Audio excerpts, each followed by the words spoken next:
میرے ایک انکل بیمار ہو گئے. عمر کافی تھی مگر ان کی باتوں میں ابا سے محبت باقی تھی. میں نے ان سے پوچھا انکل آپ کے والد کیسے تھے, کچھ الگ تھے یا سب کے والد جیسے تھے؟ پہلے وہ مسکرائے, پھر ایک ٹھنڈی آہ بھر کر بولے, بیٹا جب میں 6 سال کا تھا نا تو میں کہتا تھا کہ my baba is the best father in the world. پھر جب میں 10 سے 12 سال کا ہوا مجھے پتا چلا میرے بابا بہت اچھے تو ہیں پر غصہ ذرا زیادہ ہے. مجھ سے انہیں اتنا پیار نہیں, چھوٹے سے زیادہ ہے. ہاں مجھ سے کرتے تھے جب میں چھوٹا تھا, وہ تڑپ جاتے تھے جب میں روتا تھا. پھر جب میں 17 سے 18 سال کراس کر رہا تھا تو ہر بات پہ برک جاتے تھے. چھوٹے کی ہر غلطی معاف ہے, مجھے کھڑی کھڑی سناتے تھے. مجھے کہتے تھے تم میرا کہا کیوں نہیں مان لیتے ہو, جس بات سے منع کروں وہی کرنے کی ٹھان لیتے ہو.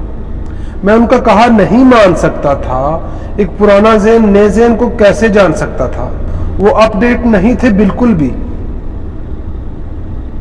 وہی پرانی سوچ تھی, وہی گسے پٹے قصے تھے, ہر بات بور تھی. پھر جب میں 24-25 کا ہو گیا تو میرا ابا کے ساتھ رہنا مشکل ہو گیا تھا.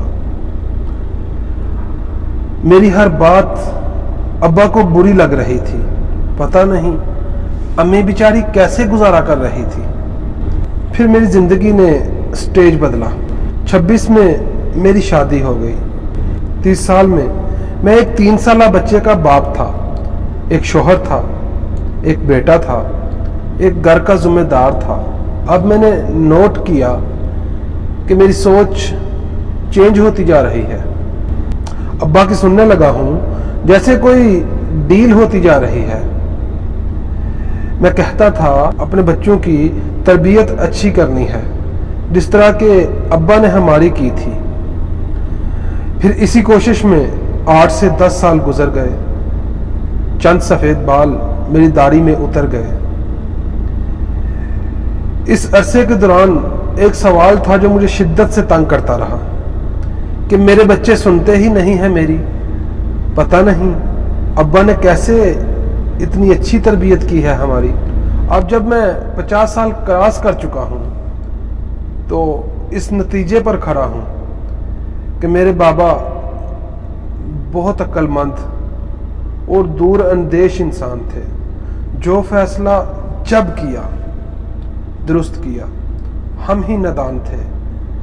یقین جانو میں آج بھی یہی کہتا ہوں کہ مائی بابا is the best father entire in the world. Thank you for everything.